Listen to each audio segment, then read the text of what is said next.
ਦੁਨੀਆ ਭਰ ਵਿੱਚ ਵਸਦੇ 25 ਕਰੋੜ ਤੋਂ ਵੱਧ ਪੰਜਾਬੀਆਂ ਦੇ ਦਿਲ ਦੀ ਧੜਕਣ ਭੁਲੇਖਾ ਟੀਵੀ, ਤੁਹਾਡਾ ਮਨਪਸੰਦ ਭੁਲੇਖਾ ਟੀਵੀ ਜੋ ਭੁਲੇਖਾ ਨਹੀਂ ਪਾਉਂਦਾ, ਰਾਹ ਪਾਉਂਦਾ ਹੈ। ਤੇ ਉਸੇ ਭੁਲੇਖਾ ਟੀਵੀ ਦੇ ਪ੍ਰੋਗਰਾਮ ਗੱਲਬਾਤ ਦੇ ਨਾਲ ਹਾਜ਼ਰ ਤੁਹਾਡੀ ਸੇਵਾ ਵਿੱਚ ਤੁਹਾਡਾ ਸੇਵਕ। ਅੱਜ ਦੀ ਗੱਲ ਮਾੜ ਕੁਝ ਇੰਝ ਹੈ ਕਿ ਅਸੀਂ ਗੱਲ ਕਰਨਾ ਚਾਹ ਰਹੇ ਹਾਂ ਵਾਰਿਸ ਸ਼ਾਹ ਦੀ ਫਿਲਾਸਫੀ ਤੇ ਅੱਜ ਦੇ ਪੰਜਾਬ ਦੇ ਹਵਾਲੇ ਦੇ ਨਾਲ। ਹੁਣ ਦੇਖਣਾ ਇਹ ਹੈ ਕਿ ਜੇ ਵਾਰਿਸ ਸ਼ਾਹ ਦੀ ਫਿਲਾਸਫੀ ਨੂੰ ਦੇਖਣਾ ਹੈ, ਅੱਜ ਦੇ ਪੰਜਾਬ ਨੂੰ ਦੇਖਣਾ ਹੈ, ਤੇ ਸਾਨੂੰ ਆਪਣੇ ਅਤੀਕ ਵਿੱਚ ਜਾਣਾ ਪਏਗਾ, ਇਤਿਹਾਸ ਦੇ ਪੰਨੇ ਫਰੋਲਣੇ ਪੈਣਗੇ। ਇਸ ਲਈ ਕਿ ਤਸੱਵੁਫ ਦਾ ਆਗਾਜ਼ ਯੂਨਾਨ ਦੇ ਵਿੱਚ ਹੋਇਆ ਤੇ ਯੂਨਾਨ ਤੋਂ ਇਹ ਤਸੱਵੁਫ ਬਿਲਾਦੇ ਅਰਬ ਵਿੱਚ ਪਹੁੰਚਿਆ। ਜ਼ਹੂਰ ਇਸਲਾਮ ਤੋਂ ਪਹਿਲੇ ਉੱਥੇ ਤਸੱਵੁਫ ਪਹੁੰਚ ਚੁੱਕਿਆ ਸੀ ਤੇ ਅਹਿਲੇ ਅਰਬ ਉਹਨਾਂ ਸੂਫੀਆਂ ਨੂੰ ਅਹਿਲੇ ਸੌਫ ਕਹਿੰਦੇ ਸਨ, ਯਾਨੀ ਉਹ ਲੋਕ ਜਿਨ੍ਹਾਂ ਦੇ ਲਿਬਾਸ ਸ਼ੀਸ਼ੇ ਦੇ ਨੇ। ਕਹਿਣ ਦਾ ਮਤਲਬ ਇਹ ਸੀ ਕਿ ਉਹਨਾਂ ਦਾ ਜ਼ਾਹਿਰ ਬਾਤਨ ਇੱਕ ਹੈ, ਅੰਦਰ ਬਾਹਰ ਦੀ ਏਕਤਾ ਦੇ ਨਾਲ ਉਹ ਸੂਫੀ ਜੁੜੇ ਹੋਏ ਸਨ।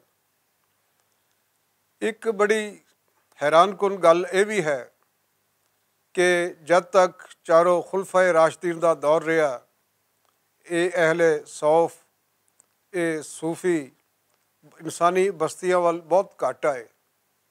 ਅਮੂਮਨ ਜੰਗਲਾਂ ਵਿੱਚ ਹੀ ਰਹੇ, ਬਾਰਾਂ ਵਿੱਚ ਹੀ ਰਹੇ ਤੇ ਉੱਥੇ ਹੀ ਖੁਦਾ ਦੀ ਵਾਧਾਨੀਅਤ ਦਾ ਸਿਰਾ ਖੋਜਦੇ ਰਹੇ ਤੇ ਆਪਣਾ ਉਹ ਸ਼ੈ ਵੇਖਦੇ ਰਹੇ ਜਿਸ ਦੇ ਲਈ ਉਹਨਾਂ ਦੀ ਇਹ ਤਲਾਸ਼ ਜਾਰੀ ਸੀ ਤਸੱਵੁਫ ਦੇ ਰਾਹੀਂ। ਲੇਕਿਨ ਜਦੋਂ ਬਿਲਾਦੇ ਅਰਬ ਦੇ ਵਿੱਚ ਮਲੂਕੀਅਤ ਦਾ ਦੌਰ ਸ਼ੁਰੂ ਹੋਇਆ ਤੇ ਉਹ ਅਹਿਲੇ ਸੌਫ, ਉਹ ਸੂਫੀ ਜੋ ਕਿ ਇਨਸਾਨੀ ਬਸਤੀਆਂ ਵਿੱਚ ਬਹੁਤ ਘੱਟ ਆਉਂਦੇ ਸਨ, ਉਹ ਫਿਰ ਉਹਨਾਂ ਦਾ ਰੁਖ ਇਨਸਾਨੀ ਬਸਤੀਆਂ ਵੱਲ ਹੋ ਗਿਆ। ਇਸ ਲਈ ਕਿ ਸੂਫੀਆਂ ਨੇ ਸਿਰਫ ਇੱਕ ਕਥਾ ਬਿਆਨ ਕਰਨੀ ਸੀ ਕਿ ਸੱਚ ਕੀ ਹੈ ਤੇ ਸੱਚ ਦਾ ਹੋਣਾ ਕਿਉਂ ਜ਼ਰੂਰੀ ਹੈ। ਮਲੂਕੀਅਤ ਇੱਕ ਸ਼ਖਸੀ ਹਕੂਮਤ ਦੇ ਗਿਰਦ ਘੁੰਮਦੀ ਸੀ ਜਿਹਦੇ ਆਲੇ ਦੁਆਲੇ ਅਹਿਲੇ ਦਰਬਾਰ ਜਾਂ ਉਸ ਵੇਲੇ ਦੇ ਜਿੰਨੇ ਵੀ ਰਸਮੋ ਰਿਵਾਜ ਸਨ, ਤਾਕਤਾਂ ਸਨ, ਉਸੇ ਦੇ ਗਿਰਦ ਘੁੰਮਦੀਆਂ ਸਨ। ਜਦ ਕਿ ਸੂਫੀਆਂ ਦਾ ਇਸਲਾਮ ਹੋਰ ਸੀ, ਉਹ ਖੁਦਾ ਦੀ ਵਾਹਦਾਨੀਅਤ ਤੇ ਇਨਸਾਨਾਂ ਦੇ ਦੁਆਲੇ ਘੁੰਮਦਾ ਸੀ। ਉਹਨਾਂ ਦਾ ਸਾਂਗਾ ਕਿਸੇ ਇੱਕ ਸ਼ਖਸੀਅਤ ਨਾਲ ਨਹੀਂ ਸੀ, ਉਹਨਾਂ ਦਾ ਸਾਂਗਾ ਲੁਕਾਈ ਦੇ ਨਾਲ ਸੀ। ਜਦੋਂ ਉੱਥੇ ਜ਼ੁਲਮ ਸਿਤਮ ਵਧਿਆ ਤੇ ਸੂਫੀਆਂ ਦਾ ਅਗਲਾ ਠਿਕਾਣਾ ਈਰਾਨ ਸੀ, ਜਿੱਥੇ ਜਾ ਕੇ ਅਹਿਲੇ ਤਸੱਵੁਫ ਨੇ ਉਹਨਾਂ ਦੇ ਵਿੱਚ ਮੁਕਾਮੀ ਰਵਾਇਤ, ਰਸੂਮ ਰਿਵਾਜ ਉਹ ਵੀ ਉਹਨਾਂ ਦੇ ਤਸੱਵੁਫ ਦੇ ਵਿੱਚ ਸ਼ਾਮਲ ਹੋਏ। ਉੱਥੇ ਵੀ ਸੂਫੀ ਤੇ ਦਰਬਾਰ ਦਾ ਟਕਰਾਓ ਰਿਹਾ। ਉਸ ਟਕਰਾਓ ਦੇ ਨਤੀਜੇ ਵਿੱਚ ਵੀ ਉੱਥੇ ਉਵੇਂ ਹੀ ਜ਼ਹਿਰ ਪਿਆਲੇ ਪੀਤੇ ਗਏ, ਉਵੇਂ ਹੀ ਜ਼ੁਲਮ ਸਹਿ ਗਏ ਜਿਵੇਂ ਅਰਬ ਸ਼ਰੀਫ ਦੇ ਵਿੱਚ ਸਹਿ ਗਏ ਸਨ। ਉਹ ਕੁਝ ਫਾਰਸ ਵਿੱਚ ਵੀ ਹੋਇਆ ਤੇ ਉਸ ਤੋਂ ਅਗਲਾ ਠਿਕਾਣਾ ਬਣਿਆ ਵਸਤ ਏਸ਼ੀਆ। ਵਸਤ ਏਸ਼ੀਆ ਵੀ ਉਸ ਵੇਲੇ ਕੋਈ ਇੰਨੀ ਬਿਹਤਰ ਸੂਰਤ ਹਾਲ ਨਹੀਂ ਸੀ। ਉੱਥੇ ਵੀ ਉਹ ਕੁਝ ਹੋਇਆ ਜੋ ਅਰਬ ਵਿੱਚ ਹੋਇਆ, ਜੋ ਫਾਰਸ ਵਿੱਚ ਹੋਇਆ ਤੇ ਜੋ ਸੂਫੀਆਂ ਦੇ ਨਾਲ ਵਸਤ ਏਸ਼ੀਆ ਦੇ ਵਿੱਚ ਹੋਇਆ। ਇਸ ਦੇ ਬਾਵਜੂਦ ਤਸੱਵੁਫ ਫਲਸਫਾ ਉਹਨਾਂ ਦਾ ਉਹ ਜ਼ਿੰਦਾ ਰਿਹਾ। ਅਗਲਾ ਠਿਕਾਣਾ ਬਣਦਾ ਹੈ ਬਰੇ ਸਗੀਰ ਪਾਕੋ ਹਿੰਦ ਦਾ, ਜਿੱਥੇ ਸੂਫੀਆਂ ਦੀ ਆਮਦ ਸ਼ੁਰੂ ਹੋ ਚੁੱਕੀ ਸੀ। ਉਹਨਾਂ ਸੂਫੀਆਂ ਨੇ ਬਹੁਤ ਛੇਤੀ ਹੀ ਦੋ ਰੂਪ ਵਟਾ ਲਏ।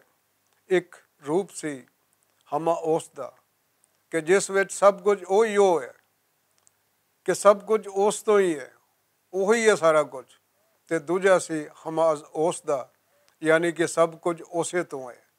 ਇੱਕ ਪਾਸੇ ਸਭ ਕੁਝ ਉਹੀ ਸੀ ਤੇ ਦੂਜੇ ਪਾਸੇ ਸਭ ਕੁਝ ਉਸ ਤੋਂ ਸੀ। ਅਗਾਂ ਚੱਲ ਕੇ ਇੱਕ ਹੋਰ ਵੰਡ ਹੁੰਦੀ ਹੈ। ਇਹ ਵੰਡ ਹੁੰਦੀ ਹੈ ਸੂਫੀਆਂ ਦੇ ਵਿੱਚ ਕਿ ਇੱਕ ਪਾਸੇ ਸਨ ਅਹਿਲੇ ਸ਼ਰੀਅਤ ਜੋ ਕਿ ਜਿਨ੍ਹਾਂ ਦਾ ਬੁਨਿਆਦੀ ਜਿਹੜਾ ਮਕਸਦ ਸੀ ਜਾਂ ਜਿਨ੍ਹਾਂ ਦੀ ਬੁਨਿਆਦੀ ਸੋਚ ਸੀ ਉਹ ਇਹ ਸੀ ਕਿ ਸ਼ਰੀਅਤ ਨੂੰ ਅਫਸਲੀਅਤ ਦਿੱਤੀ ਜਾਏ, ਰਸਮੋ ਰਿਵਾਜ ਨੂੰ ਤਾਕਤ ਦਿੱਤੀ ਜਾਏ। ਜਦ ਕਿ ਦੂਜੇ ਪਾਸੇ ਜਿਹੜੇ ਸੂਫੀ ਸਨ ਉਹ ਅਹਿਲੇ ਤਰੀਕੀਅਤ ਸਨ, ਜਿਨ੍ਹਾਂ ਦਾ ਸ਼ੇਵਾ ਸੀ ਲੋਕਾਈ ਨਾਲ ਜੁੜਨ ਦਾ, ਤੇ ਉਹ ਲੋਕਾਈ ਦੇ ਨਾਲ ਰਲ ਕੇ ਅਗਾਂਹ ਵਧਦੇ ਰਹੇ। ਉਹਨੇ ਵੀ ਦੇਖਿਆ ਜਾਏ ਕਿ ਉਸ ਜ਼ਮਾਨੇ ਦੇ ਵਿੱਚ ਜਦੋਂ ਕਿ ਵਾਰਿਸ ਸ਼ਾਹ ਸਾਡੇ ਸਾਹਮਣੇ ਆਉਂਦੇ ਨੇ ਤਾਰੀਖ ਦੇ ਉਸ ਦੌਰ ਦੇ ਵਿੱਚ ਜੋ ਕਿ ਪੰਜਾਬੀ ਅਦਬ ਦਾ ਤੀਜਾ ਦੌਰ ਵੀ ਅਖਵਾਉਂਦਾ ਹੈ, ਉਸ ਵੇਲੇ ਤੱਕ ਭਗਤੀ ਤਹਿਰੀਕ ਬੜੀ ਕਾਮਯਾਬੀ ਦੇ ਨਾਲ ਆਪਣੇ ਅਰੂਜ 'ਤੇ ਜਾ ਕੇ ਅਗਾਂਹ ਵੱਧ ਰਹੀ ਸੀ। ਐਸੇ ਹੀ ਕਿ ਜੋ ਭਗਤੀ ਤਹਿਰੀਕ ਤੋਂ ਇੱਕ ਫਲਸਫਾ ਸ਼ੁਰੂ ਹੋਇਆ ਸੀ, ਉਹ ਭਗਤੀ ਤਹਿਰੀਕ ਦਾ ਉਹ ਫਲਸਫਾ ਪੰਜਾਬ ਦੇ ਹਰ ਸੂਫੀ ਦੇ ਉੱਤੇ ਹਾਵੀ ਰਿਹਾ ਹੈ। ਅਤੇ ਬੁਨਿਆਦੀ ਤੌਰ 'ਤੇ ਵੇਖਿਆ ਜਾਏ ਤਾਂ ਵਾਰਿਸ ਸ਼ਾਹ ਦੀ ਸ਼ਾਇਰੀ, ਵਾਰਿਸ ਸ਼ਾਹ ਦਾ ਫਲਸਫਾ ਇਸ਼ਕ, ਵਾਰਿਸ ਸ਼ਾਹ ਦਾ ਫਲਸਫੀ, ਵਾਰਿਸ ਸ਼ਾਹ ਦੀ ਉਹ ਸਾਰੀ ਉਸੇ ਤਹਿਰੀਕ ਦੇ ਅਸਰਾਤ ਨੇ ਕਿ ਜੋ ਜਿਸ ਤਹਿਰੀਕ ਦੇ ਵਿੱਚ ਇੱਕ ਪਾਸੇ ਵਜੂਦੀਅਤ ਦਾ ਰੰਗ ਨਜ਼ਰ ਆਉਂਦਾ ਹੈ ਅਤੇ ਦੂਜੇ ਪਾਸੇ ਲੋਕਾਈ ਨਾਲ ਜੁੜ ਵੀ ਵਿਖਾਈ ਦਿੰਦੀ ਹੈ। ਅਤੇ ਅੱਜ ਦਾ ਪੰਜਾਬ ਜੇ ਵੇਖਿਆ ਜਾਏ ਤਾਂ ਓਨਾ ਹੀ ਜ਼ਹਿਰੀ ਹੈ ਜਿਹੜਾ ਕਿ ਵਾਰਿਸ ਸ਼ਾਹ ਦੇ ਵੇਲੇ ਦਾ ਪੰਜਾਬ ਸੀ। ਅਤੇ ਅੱਜ ਵੀ ਉਹ ਕੁਝ ਕਰਨ ਦੀ ਲੋੜ ਹੈ, ਉਹ ਕੁਝ ਕਹਿਣ ਦੀ ਲੋੜ ਹੈ, ਉਹ ਕੁਝ ਵਿਚਾਰਨ ਦੀ ਲੋੜ ਹੈ ਜੋ ਕਿ ਵਾਰਿਸ ਸ਼ਾਹ ਦੇ ਦੌਰ ਦੇ ਵਿੱਚ ਸੀ। ਇਸ ਲਈ ਵਾਰਿਸ ਸ਼ਾਹ ਦੀ ਫਲਸਫੀ, ਵਾਰਿਸ ਸ਼ਾਹ ਦਾ ਫਲਸਫਾ ਇਸ਼ਕ ਜੇ ਸਮਝਣਾ ਹੈ, ਅੱਜ ਦੇ ਪੰਜਾਬ ਨੂੰ ਜੇ ਸਮਝਣਾ ਹੈ, ਤੇ ਫਿਰ ਸਾਨੂੰ ਨਾ ਸਿਰਫ ਇਹ ਕਿ ਵਾਰਿਸ ਸ਼ਾਹ ਦੇ ਉਸ ਦੌਰ ਨੂੰ ਸਮਝਣਾ ਪਏਗਾ, ਬਲਕਿ ਉਸ ਦੌਰ ਦੀਆਂ ਉਹ ਤਮਾਮ ਤਰ ਬੁਰਾਈਆਂ ਜਿਹੜੀਆਂ ਕਿ ਹੁਣ ਵੀ ਮੌਜੂਦ ਨੇ, ਉਹਨਾਂ ਬੁਰਾਈਆਂ ਨੂੰ ਵੀ ਸਮਝਣਾ ਪਏਗਾ।